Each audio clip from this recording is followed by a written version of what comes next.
And then it comes down to, how do you execute this? How do you actually do this thing? And I think, we've all heard in the press, the giant Zoom call layoffs, different things like that. Nope. I get that in today's remote world and COVID and people still not everybody's as comfortable traveling. And if you do have a large group of people to get to in multiple destinations, that can be really difficult. There is no substitute for one-on-one. If it needs to be on Zoom, it's still one-on-one, or maybe there's HR in there with you to help with the details.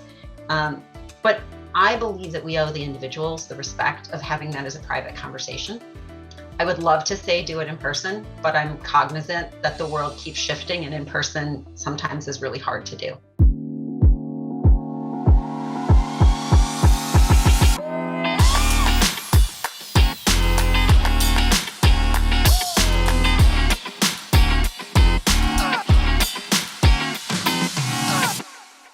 Welcome to M&A Science, where leading M&A practitioners share lessons learned from their experience. If you're interested in keeping up with the latest from M&A Science, visit mascience.com and subscribe to our free newsletter, where we share highlights from our interviews and invitations to events as we build the greatest community of forward-thinking M&A practitioners. Again, that's mascience.com. I'm your host, Kison, Patel, CEO and founder of M&A Science. Joining me today is Evelyn De la Cruz, Head of North America Administrative Operations at Spencer Stuart. Spencer Stuart is one of the preeminent global leadership advisory firms. Today, we're going to talk about how to properly lay off people during an acquisition. Evelyn, how are you doing today? I'm doing great. Thanks so much for having me. How are you doing?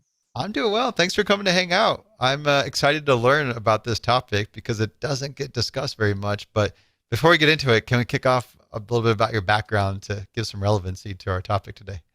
Sure, absolutely. So I have been involved in the HR space, both consulting and as a direct practitioner for more than 30 years. We will stop there on the number of years. But I've spent a lot of time in a variety of different organizations involved in integration work, in M&A, very deeply involved in the technology sector, but not necessarily in technology companies. So yes, technology companies, but also supporting technology within financial services and other types of sectors. So a deep background in tech as well. Right now at Spencer Stuart, I do something wildly different, where I actually lead our administrative function in support of the operation of client and candidate services that Spencer Stuart provides to all of our clients and candidates. But it's been a wild, fun ride. And one of my big highlights is the time I spend doing mergers and integrations. You've been involved with some layoffs. Oh, yeah. I've done a ton of layoff work throughout my career, unfortunately, as I think many of my peers would echo, both within market downturns as well as within integrations. And within company downturns. I worked for a major retailer that shed employees over and over again along the way as one of my employers. But I think, there's some universal truths to how you handle layoffs, but they're particularly important in the merger and acquisition space to make sure that you're setting yourself up for success as you move forward out of any layoff, regardless of the reason for it. What were the size of layoffs that you've had experience with?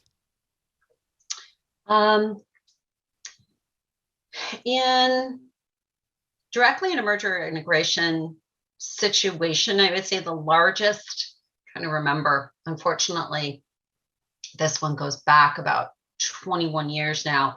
The largest direct layoff I've been involved in with a merger and integration, I believe, was somewhere between 500 and 1,000 people.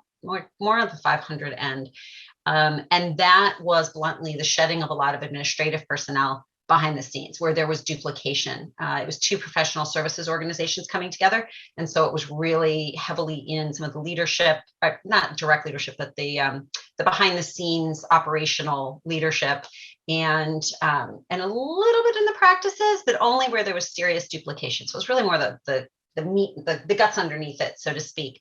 But in terms of massive layoffs, With my favorite retailer, we were doing at times 3,000 to 4,000 at a crack. So pretty massive. And that makes them logistically really difficult, even in the best of times. So that leads us to my first question here, starting with the utmost basics. Why do employees get laid off during an acquisition? I think the first and primary reason is that when you merge and integrate, do you need both, right? Fundamentally, do you need both? And where do you need both? So if you're bringing together two organizations, does that leave you with too many people in accounting? Does it leave you with too many people in HR? Does it leave you with too many people in IT? So how many people do you really need to run, as I said, the guts of the company? It can also mean that you are spinning off or shutting down parts of the operation that are no longer relevant, or somehow getting subsumed. And so you have too many people in sales for a particular organization that's not going to be your primary avenue anymore, or too many people in manufacturing because you're going to combine a manufacturing plant. And in some cases, you're simply shutting down a unit for whatever reason. And so it really does become very deal specific, but it's often in that underlying layer where you see the primary duplications that drive the first look at layoffs. So main big drivers, duplicate roles, the cost synergies right to achieve. And then if part of the strategy is cutting down some of the operations, hey, we bought this technology or something of that sort, but we didn't really anticipate on utilizing their sales force. And then Exactly. Yeah. So, I mean, we've seen this. I haven't been directly involved in some of these deals, but you've seen this sometimes in the merger of pharmaceutical organizations where, to your point, with a sales force, are we going to combine the products into one sales force, or are we going to continue to have as many salespeople, as the two organizations had previously? And sometimes it's a mix of both, right? Maybe there's area coverage that's better in one organization, geographic area coverage that's better in one organization than another. So maybe one organization has everybody in Illinois and the other organization has everybody in Indiana, and wow, that still makes sense. But where they're all in Chicago, no, it doesn't, right? So the first blush is usually that duplication. How early is this planned? Is this, hey, we kind of have an idea we're going to do these layoffs, or do we actually have a head count before we get an LOI signed and then up to close? I've seen it across the board. It really depends on the strategy of the acquisition. And I think that's where I want to back up to is no matter what it is that you're thinking about doing, whether it's day one planning or it's layoff planning, you have to understand what the strategy of the deal is. Why are we doing this deal? What are we hoping to get out of this deal? And from that then drives all of the decisions about who should be the leader of the new unit. Do we need a second HR staff or more HR staff than we had in the original company? Do we want to let them be standalone? So maybe we don't need to do more than a handful of layoffs or no layoffs. Are we buying the IP and not the people? So we're really actually going to lay off almost everybody, right? And that all comes back to the strategy of the deal. And so one of the key things that I find from a merger perspective, integration perspective, that is true whether you're looking at layoffs or any other aspect of the deal, is if the acquiring company does not truly have a solid grasp on what it is they are trying to achieve and how they intend to achieve it. So why are they doing this deal? Then none of the other decisions will path out correctly, including whether you need to do layoffs or not. Okay. So really have that clear definition of why. Absolutely. Absolutely. And I think, I think that whether it's stockholders and publicly traded or whether it's equity partners in privately held, deserve that. Why are we doing this? Why are we spending this money? What is it we think we're going to achieve out of this? What is that goal? Now, here are the 6 things we're going to do to get there. To me, it's no different than any other business goal. This is the goal. How are we going to get there? Now, are we framing that specifically to communication with the business leaders or just everybody?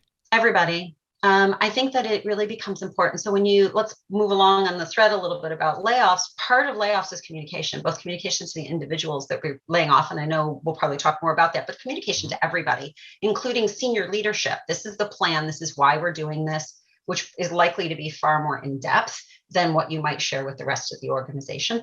But ultimately, you still have to communicate to the remaining members of the organization. Why did we do what we did? Why did we buy this other entity? What are we hoping to get out of it? And what are the things you're going to see as it goes along?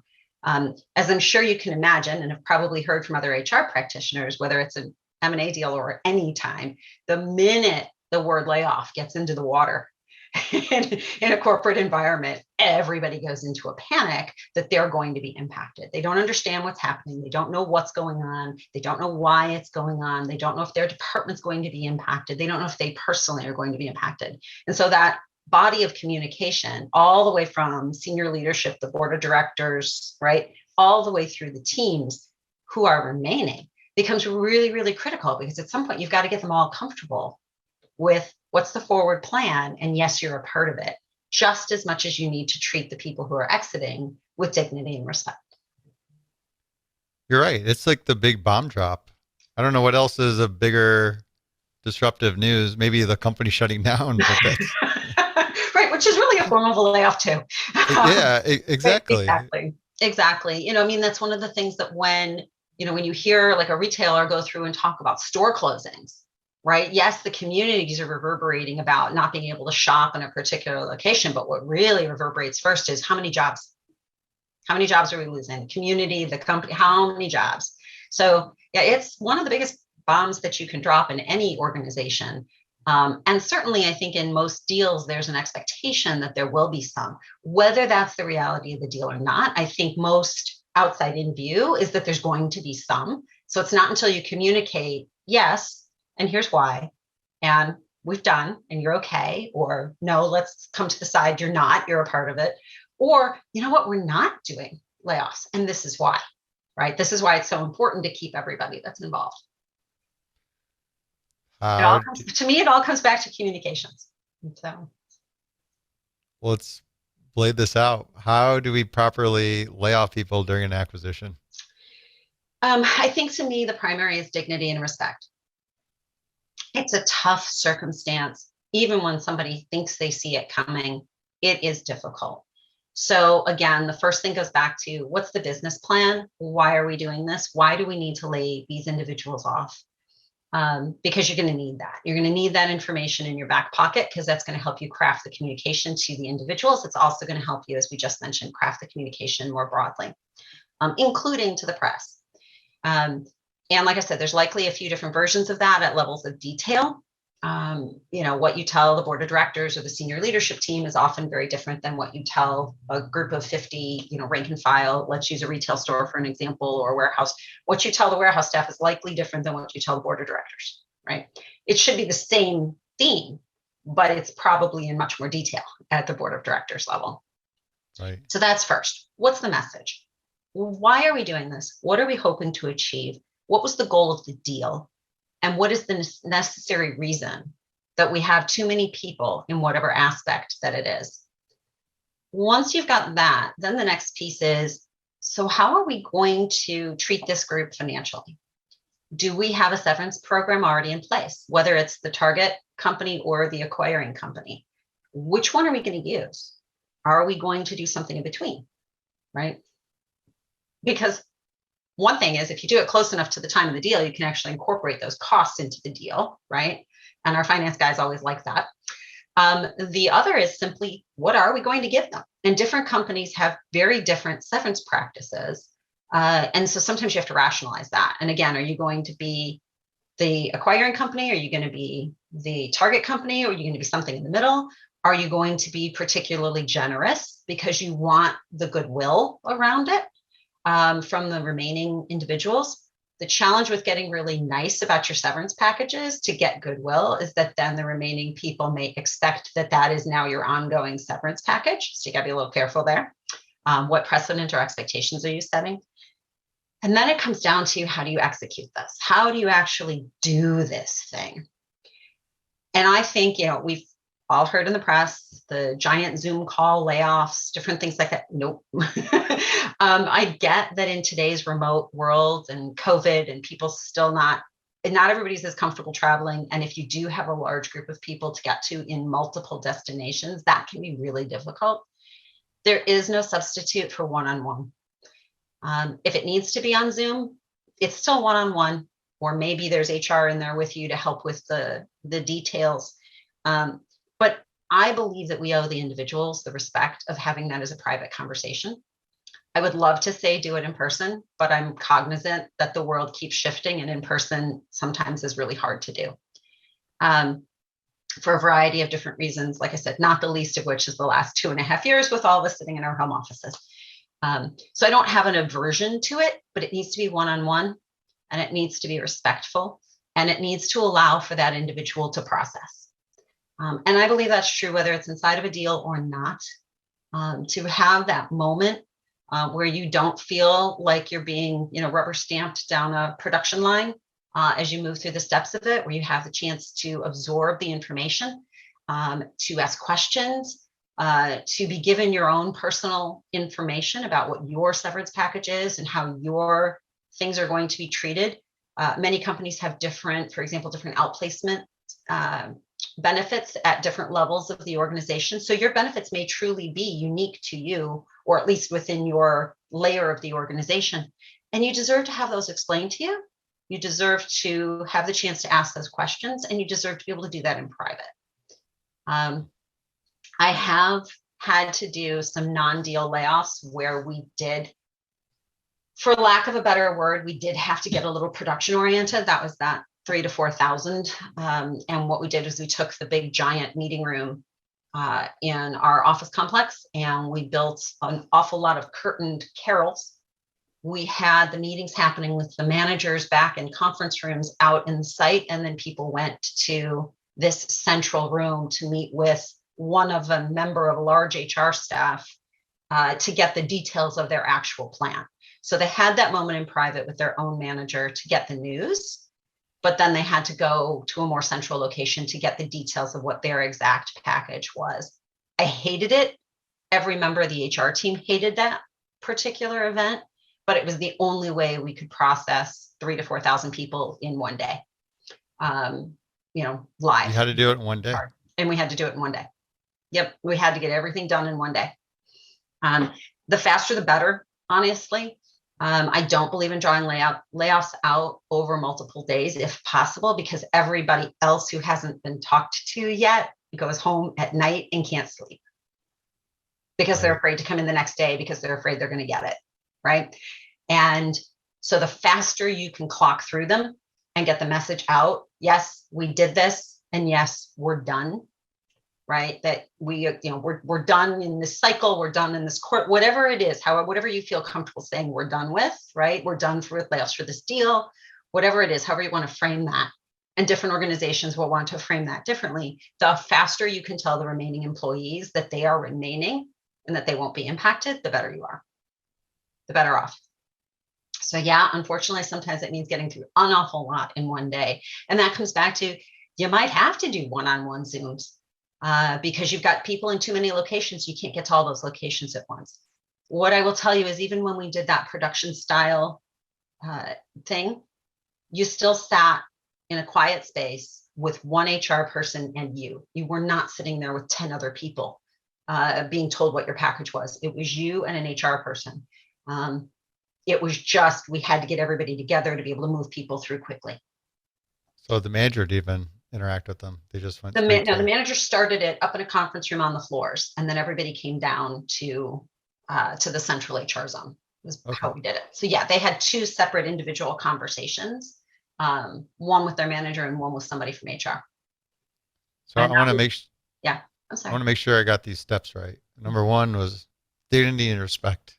Yes. The mindset mantra. Start there. Mm-hmm. The second is.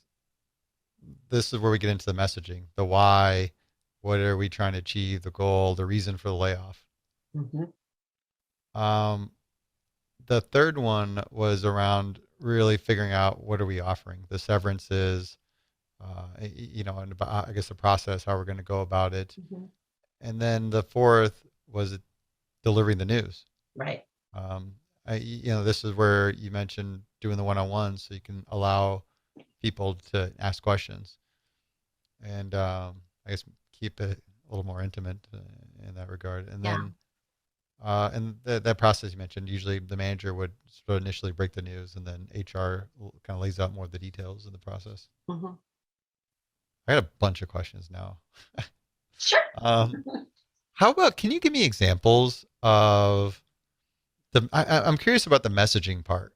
Yeah. Because that's, I feel like, the critical. And I'm wondering if you just have, you don't have to like name specific companies, but just the general basis of how do you communicate it and get the sense of that level of detail that you've been describing. Absolutely. I think, when I think about some of the deals that I've been involved with, um, so let me preface by saying one of the companies that I worked for doing a lot of deals at that point in time. So I can't speak for deals they did after after I left the organization. But at that point in time, most of the deals were done in a fairly standalone, bolt-on kind of a way. And most of the deals were done without doing layoffs at the time of the acquisition. You might see a leader leave by choice. So the CEO, the entrepreneur is selling their business and they are exiting by choice, or stating they're going to exit within 6 months by choice. You sometimes see that with serial entrepreneurs, right? But we didn't do an awful lot of direct front end layoffs in that particular organization. If I go back to the services, the professional services organization, it was made very clear from the get-go that there were going to be overlaps and that we were going to be looking for those synergies. And that we should expect there will be some layoffs, either where we had too many people in a function, say HR or finance, or too many people in a practice to support what we perceived would be the level of business that we could support. It was a really interesting deal, though, because what we were actually buying were the people and their connections. It was professional services. So we had to be super careful with that one about triggering turnover, because otherwise your purchase just walked out the door, right? I mean, literally, you were buying the people in that particular case. And so that was the one we laid off about 500 people. And there was a really careful process before that, as we were going through, final diligence on the deal and all of the, how are we going to integrate this, to really say who stays, who goes, and why, right? Now, clearly, we didn't communicate at that level to everyone. Yes, we sat down and we looked at this entire department and we looked at this person and this. Of course, you're never going to go into that level of detail. But we were very, very clear that said, look, as we put these two organizations together, we're going to find some places where we don't need as many functional staff as we have, or where we're overstaffed for the particular marketplace that we're in. And we're going to do our best to treat those people fairly and well. And then we're going to move forward, right? We're going to do it right before the actual merger closes. And then we're going to move forward as one team. And so that was our messaging. We're going to come through it before, we're going to figure it out, and then we're going to go forward together.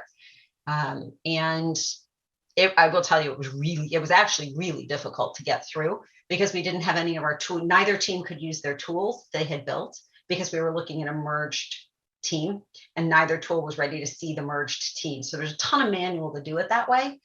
If we had waited 3 months until everybody was merged into one system, it certainly would have been a lot easier on the HR staff to actually get it done and done well. But the decision was made to make sure that it was done before the deal closed. So again, that's one model. And we were able to be very clear about what the intent was. I think where it gets murkier is when a company is not clear.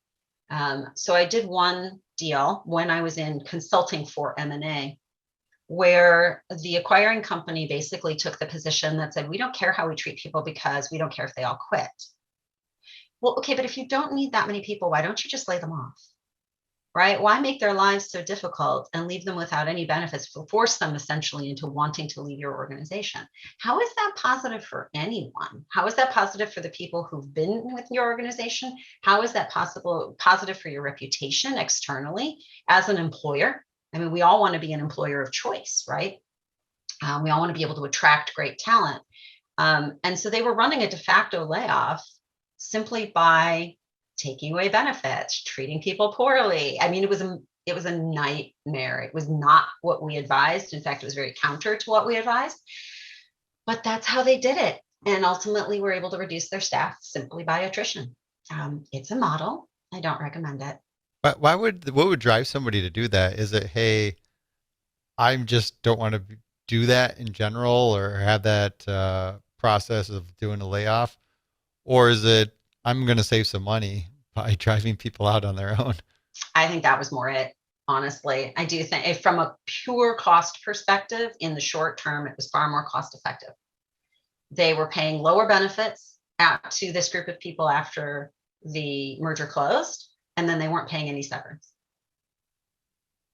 But it's an ugly way to do business, and it will leave you quite a reputation in your industry and make it really hard for you to hire staff later.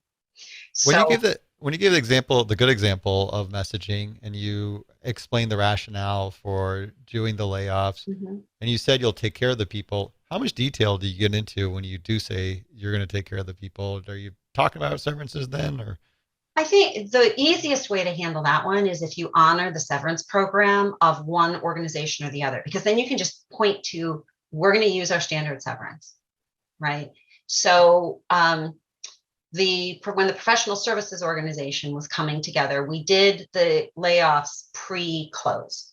So whichever side you were on, you got the severance package of your existing organization. Both organizations had healthy severance packages at that point in time. And so and they were basically public. If you really wanted to go find out what our severance program was, because we did the same thing with everybody, right? It was X number of weeks of pay for years of service plus, benefits for that duration, right? It was pretty clear cut. And so those were really easy to communicate, because we could say they're going to get our standard severance, right?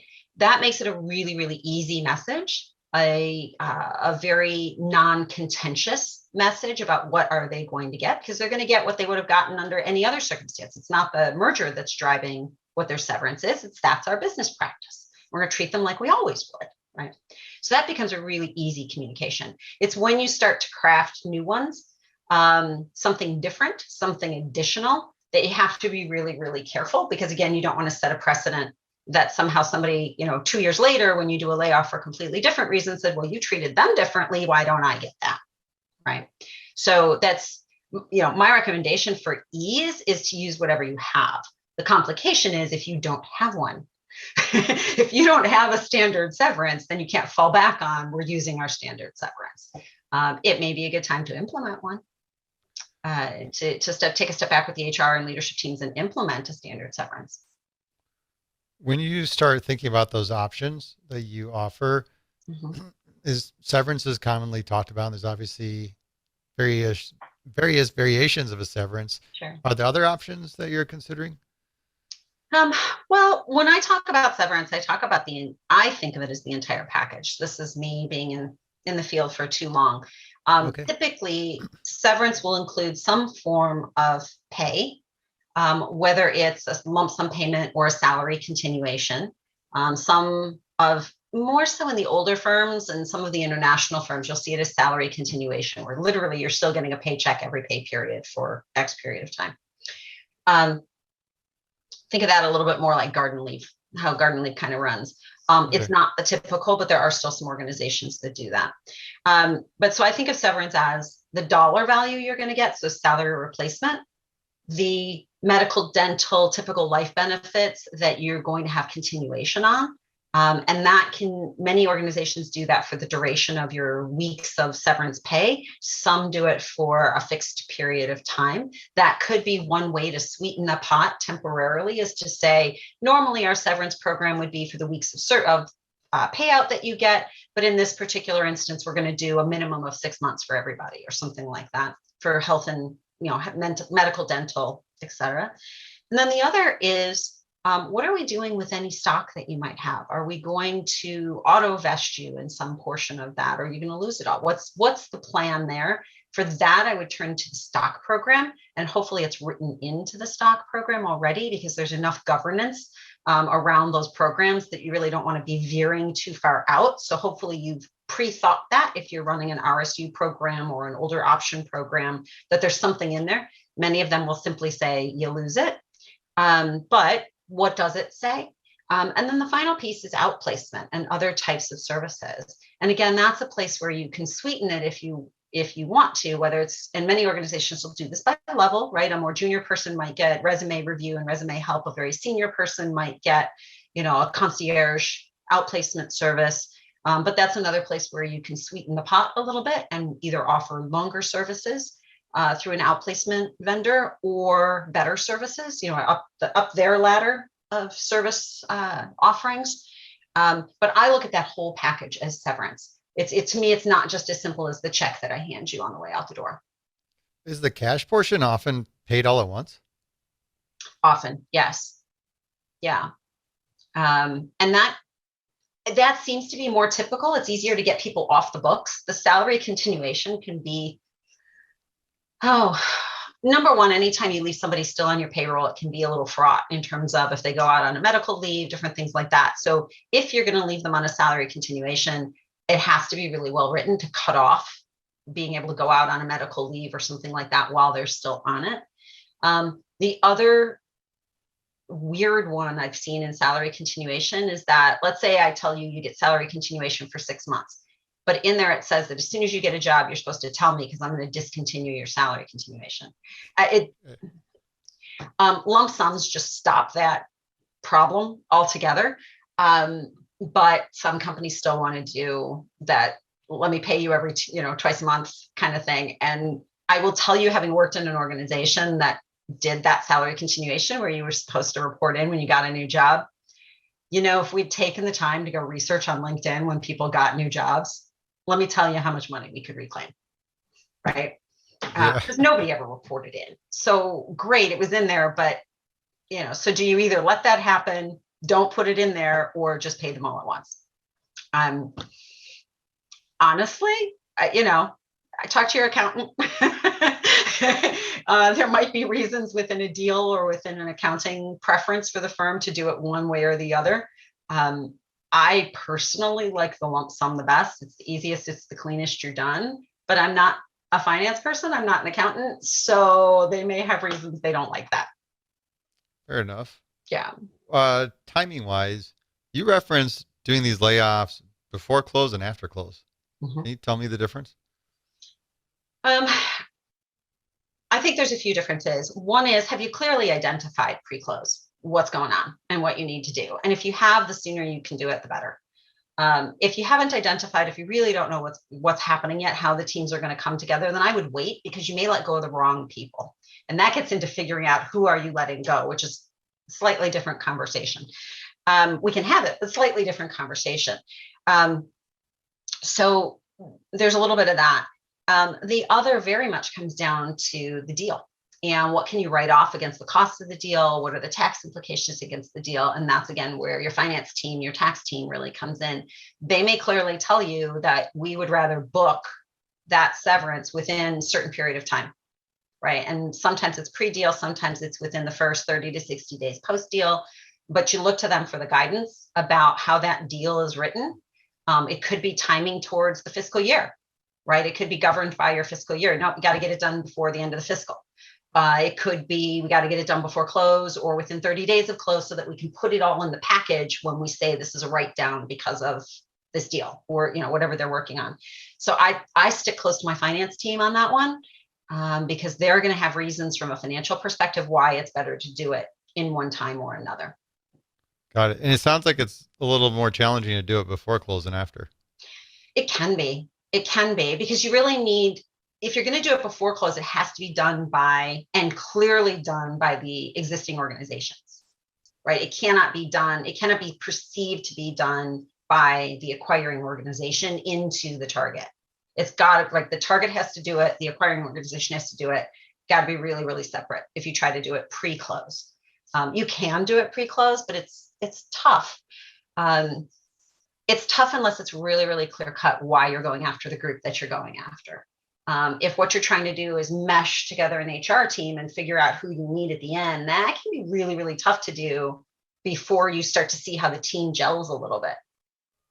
So sounds like tax is a big influence on that decision.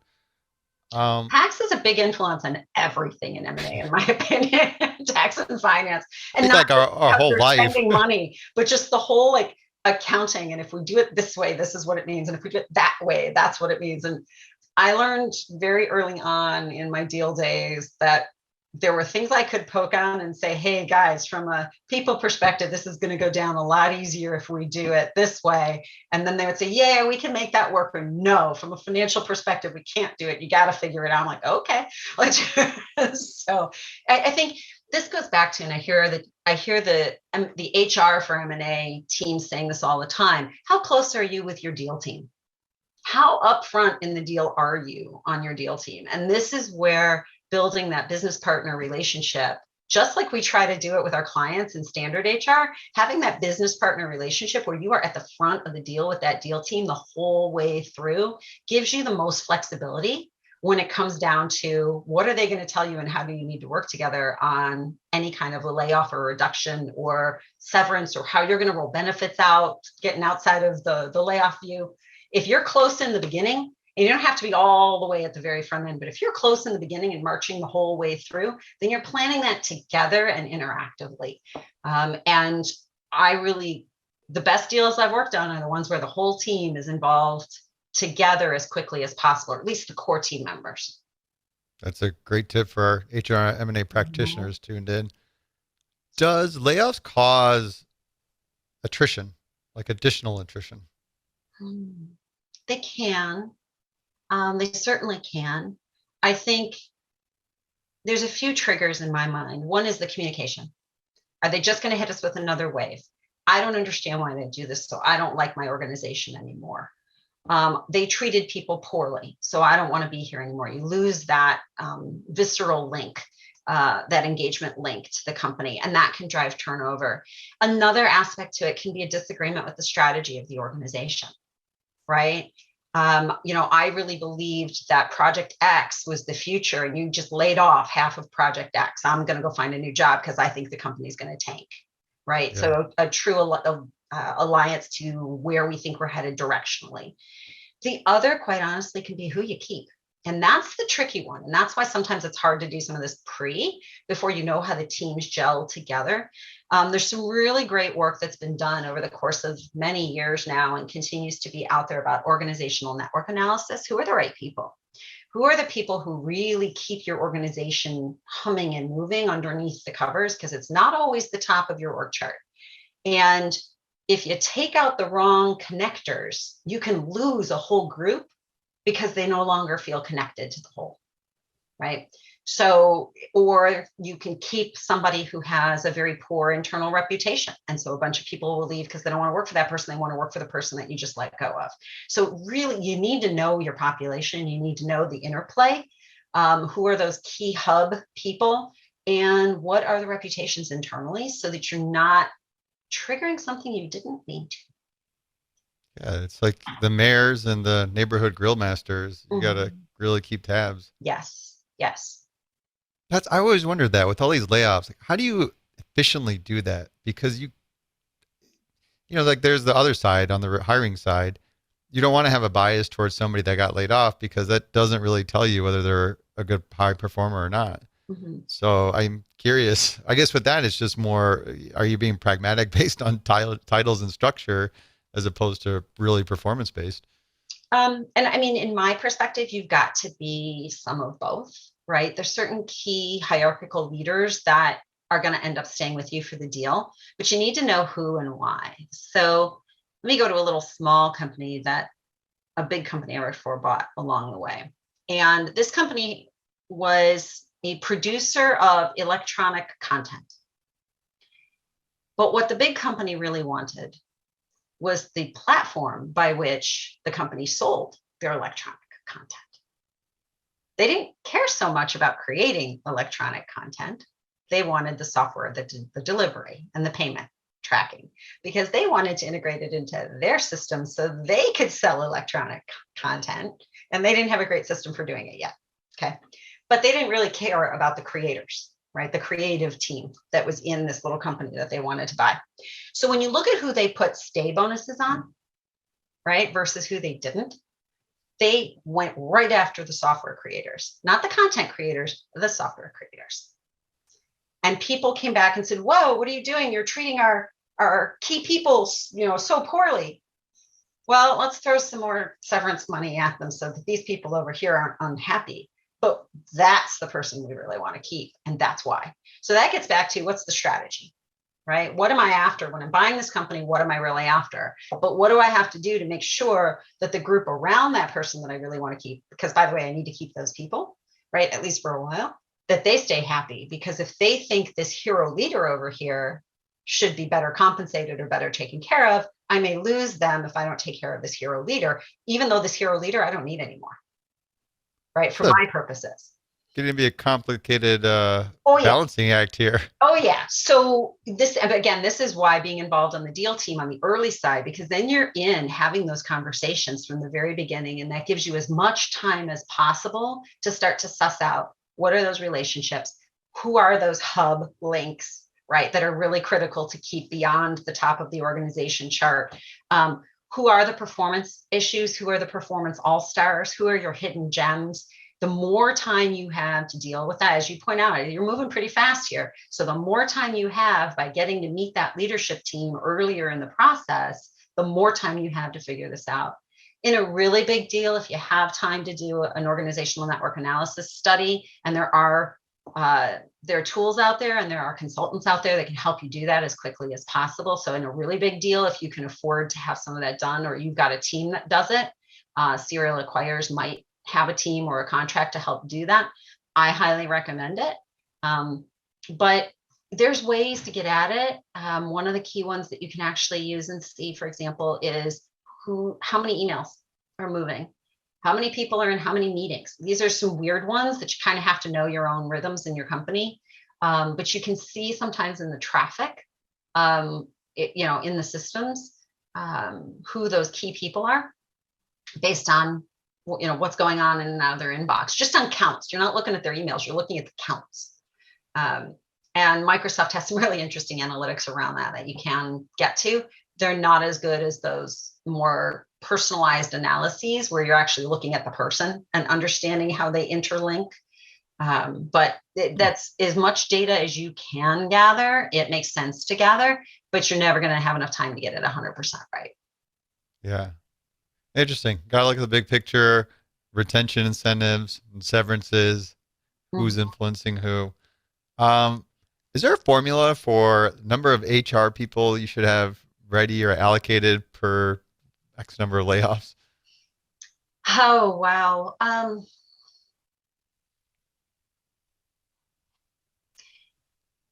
I don't know many HR people who can process more than 12 to 16 in a day. Wow. So where do you get the additional help? Right. Sometimes you just have to send out the managers, right? Sometimes you have to hire some temporary help. Sometimes you have to draft every single HR person you have in the organization. That's why at that big layoff, we had a central place, because we literally drafted every single HR person, including some of the recruiters,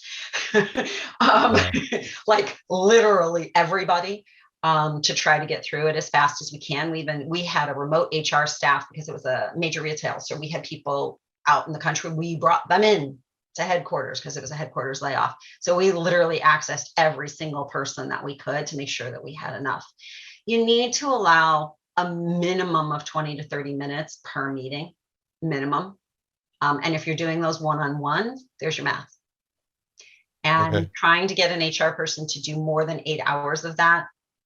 Yes, you can take a lunch break in the middle of that, so a little bit more than 8 hours, but trying to get through more than about 8 hours of that in a given day is really emotionally draining and difficult.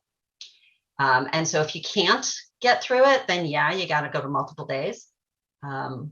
What I would say, if I were going to go back and do that on multiple days, I would hit different units on different days so that you're hitting the whole unit and you can talk to that unit afterwards. Versus, a little bit over here and a little bit over here and a little bit over here, and everybody sits on tenterhooks for the rest of the night. But it's hard emotional work. It's hard emotional work for the managers as well. I will tell you that in that massive layoff, that my boss and I had to go do an emotional rescue of a vice president, not an HR person, of one of our line vice presidents, because we knew they were sinking. Because it's that hard, especially in an organization with long tenure individuals. Wow. Yeah. I haven't thought about that. Yeah. We actually had 2 rooms set aside during that layoff. One was for laid off individuals who were really, really, really struggling with members of our outplacement staff who were specially trained in handling those situations, almost like a mini EAP. Actually, I think they might have been EAP. Yeah, I think we actually brought in EAP to help. So we had one room where it was a combination of EAP and our outplacement people who could do one-offs with people who were really, really struggling. And then we had another room for our managers who needed to decompress, managers and HR people who needed to decompress, where they could go hide for a little while and find the ear of somebody who was experienced in helping sort of bring them back to center again. It was a rough day. And anybody who says it's not, run. Right? Anybody who says telling somebody that they don't have a job anymore is easy scares me. It's not. It's just not. If you're human, it's not easy. And that's why I always go back to respect and dignity. Treat somebody with respect and dignity. It goes so far in how they can hear and how they absorb and what they share outside, that the organization treated me decently. It sucks that I lost my job, but they treated me decently on the way out. And that's huge. But in order to do that, the managers and the HR staff, there's a cost. There is an emotional cost. What's the best approach to make people feel better during layoffs? You got to do it. I mean, you gotta. And like I said, we all, after some of those big ones, you really do have to take some recovery time, whether it's group or take a downbeat individually. But you got to come at it with that level of compassion, and it does draw it out of you. So there's a reason in the psychology business that they talk about self-care, right? I want to learn some techniques. Like, how do you do this? There's probably a lot of people that are going to have to do this at some point, and then. Yeah. I think there's a few things. I think one is coming together as all, not massive, not 100 people at a party style kind of a thing, but a small group getting back together and talking about it. Just saying, how did your day go? What was what surprised you? What didn't work well? A little bit of a debrief. Hey, what could we have done differently? If we had to do this again, what would we do differently? What did we learn from this? That will often open the door to saying, oh my gosh, I had this horrible conversation, and then just sharing it together. Maybe it's over, one of the things I used to do when we would do this at that same retailer, because we went through layoff after layoff after layoff, I brought in snacks, and my office was the safe haven, right? And I paid for them. That's fine, right? But my team knew they could come into my office, they could find cookies, they could find candy, they could find coffee cake, you name it. They could find beverage, legal beverages, because we were at work during the day. So no beer and wine, just, but they could find a beverage, they could find a snack, and they could sit for a few minutes, whether I was there or not, because somebody else would come wandering through. So that quiet space to decompress. And then we would get together at the end of the day, again, have a little sugar, have a bottle of water, and talk, and just regroup together. I'd like to say, and you're talking about the employees, not just. I'm talking about my HR team. I'm talking about the managers who are remaining behind. The employees, in most cases, the employees who are leaving, you've already walked out. Okay. Yeah, and so this is the support staff, the team that's actually doing the layoff, performing the meetings, need that chance to come back and decompress. And you know what? Sometimes if you can do it, giving them a day off as well. So decompress. So if you do your layoffs, let's say you do your layoffs on Thursday, and decompress Thursday, late in the day together, and then say, you know what, just take Friday off, right? Or at least most people take Friday off. We'll see you on Monday. Have a couple people stay back in case there are questions or problems that pop back through on Friday.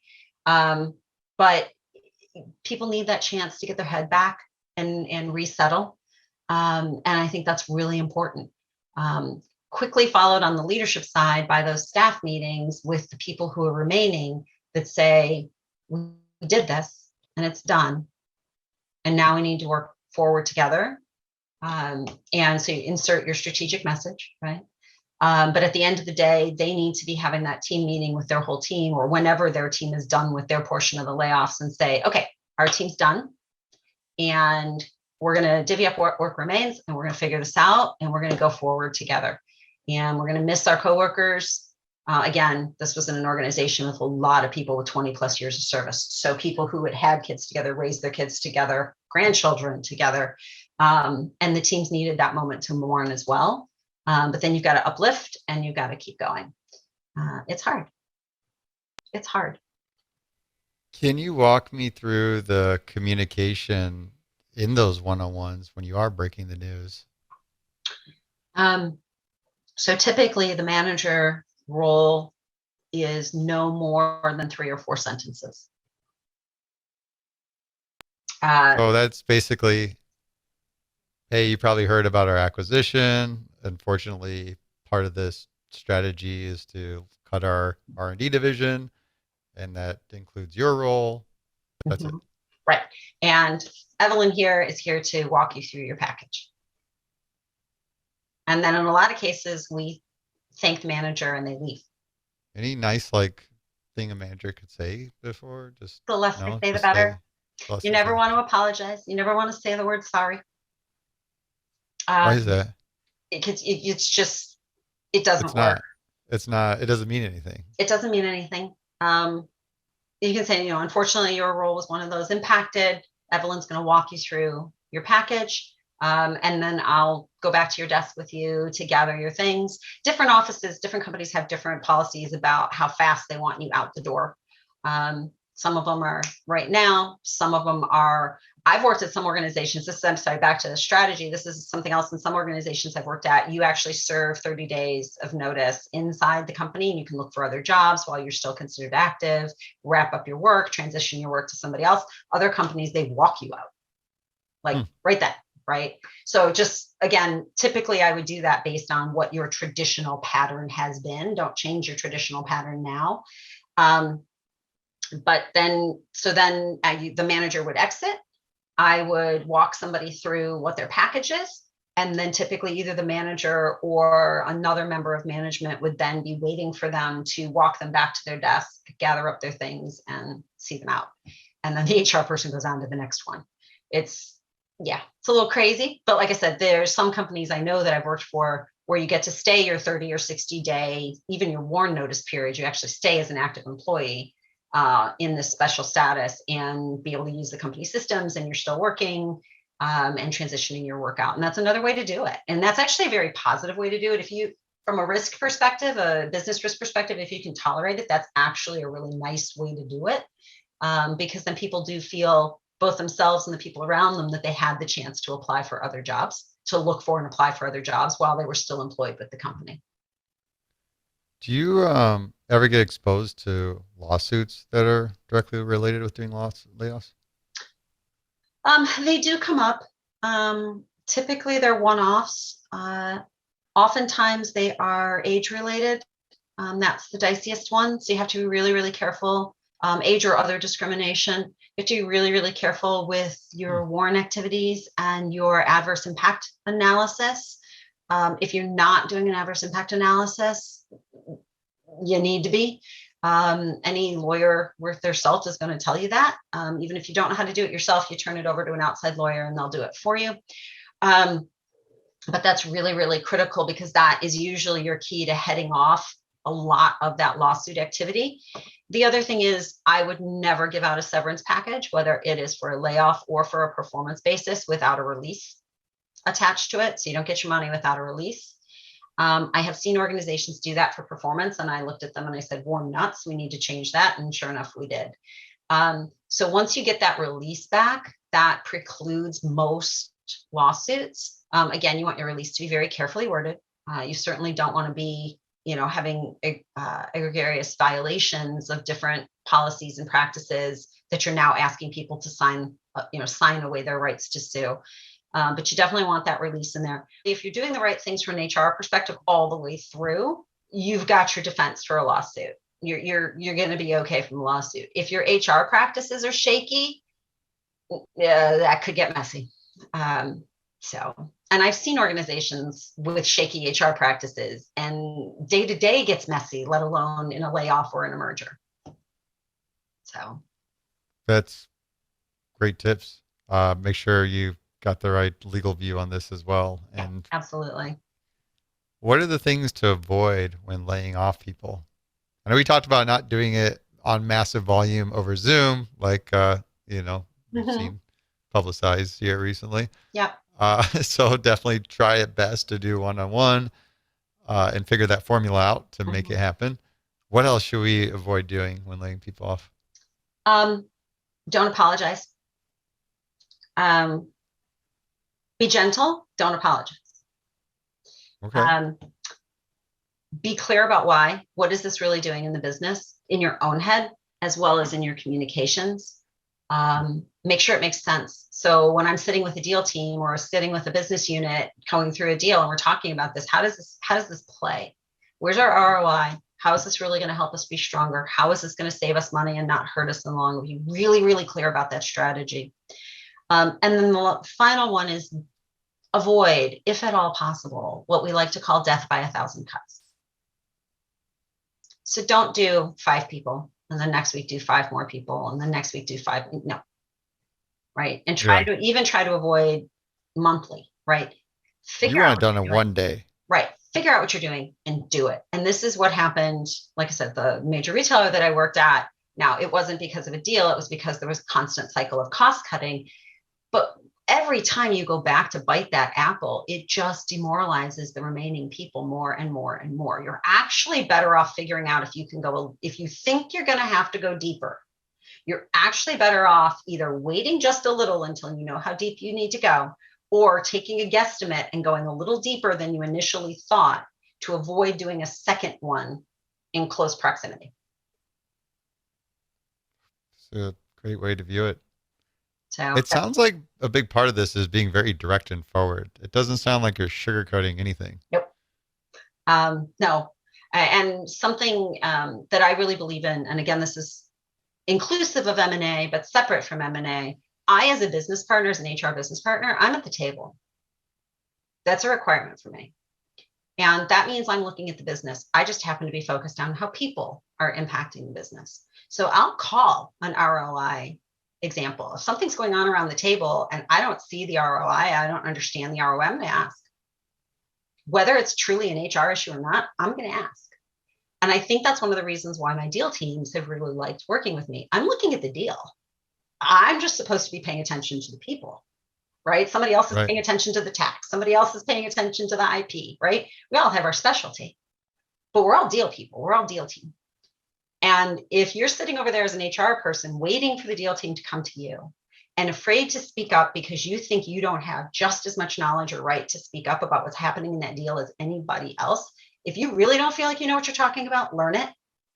Go find the resources, ask the questions, talk to people on your deal team that you trust, come to M&A Science and learn more, go to other M&A things about finance or tax, wherever you feel like you're that you don't truly know, go learn, so that when you're in those conversations and they're talking about the wisdom of the deal and should we do this cut and what is it going to take, that you can be a member of those conversations just like you can at your business leader staff meeting.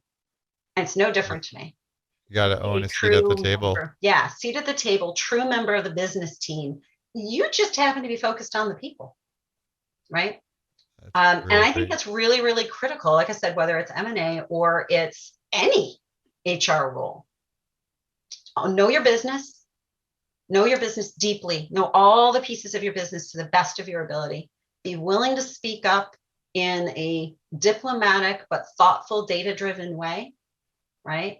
I worked for one organization that, I'll name this one, and we won't talk about it from a deal perspective. We'll talk about it from a values perspective. I worked for Amazon for a number of years. There are a few things I took away from Amazon that are in their leadership principles that I live by all the time. Know your business. At Amazon, it was know your business A to Z. Know your business, all of it, as much of it as possible, because you're going to be a better partner in every facet if you know your business. Disagree and commit. Have your data, be able to have that conversation in the room as a team with the whole team committed that this is how we operate. Make your decision, you leave the room, that's what you're doing. And you're not having all these side conversations and the politics over here. It doesn't mean there's not politics involved. It means when we get in the room, bring your data, hash it out politely, nicely, in a business-like fashion, leave the room, execute the decision that was made, until and unless the data tells you you need to do something different. Then you come back in, right? And you put all the data back on the table and you have that disagreement and you have that discussion. And again, you commit, right? These are really key features. The other piece is customer is always in the room. Whoever your customer is, right? Everybody's got a customer. HR's got a client, right? Whoever your customer is, if you're talking about a deal and you're talking about layoffs in the deal, an employee needs, your mindset needs to be, there's an employee in the room. What are they going to say? What are we going to tell them? How are they going to feel about what we're talking about? If they heard this, if they heard even the expurgated version, is this serving their needs? And it's no different, like I said, if you're doing an M&A, a layoff, whatever you're doing, but have the mindset that says that person sitting in the corner in the room, that client is here. Are we serving them in what we're doing? And I live by those three things, no matter who I've worked for since I left Amazon a number of years ago. And it makes a difference everywhere I am, in every role I play. And it certainly makes a difference when I'm doing deals. And it absolutely makes a difference when we're trying to figure out how to get our way successfully through a layoff. I got to get you on the podcast I host with my daughter. We teach kids leadership lessons. And that's like, we asked them their top 3 principles that led to your success. Yep. So Evelyn, I know it's hitting our time. Before we wrap up, I got to ask you, what's the craziest thing you've seen in M&A? The craziest thing I've seen in M&A. Which is like most of your experience. I think I'm going to give you 2 opposite ends. Well, I shouldn't say opposite ends of the spectrum, but opposite ends of the deal type spectrum. One was this organization that really didn't care if everybody quit. It was 2 large organizations merging, and we were all flabbergasted. Like, because I was working for a consulting firm at the time, everybody in the consulting firm was flabbergasted that this is what we were being basically ordered to process. We were like, oh my God. So that one was really not safe. The other was actually orchestrating a corporate divorce of a small little 3-person company with 2 owners. And the reason that they were selling was literally to orchestrate the divorce. And that was some of the wackiest negotiations, because it was literally like sitting between a married couple where they're never going to agree on anything. Oh, wow. And it was wild. It was absolutely wild. We finally got it done. We absorbed the IP and absorbed the original founder. And moved our way forward with it. But yeah, like I said, that was like sitting at a divorce court table. And even when you give them what they wanted, it suddenly wasn't what they wanted because it was good with the other person. Yeah. Wow. A divorce of a divorce. Yeah, it was fun. So, Evelyn, this has been great. I enjoyed our conversation and learned a lot about layoffs today. I'm glad you did. And thank you so much for having me. Well, cheers, and here's to the deal. You got it. Thanks so much.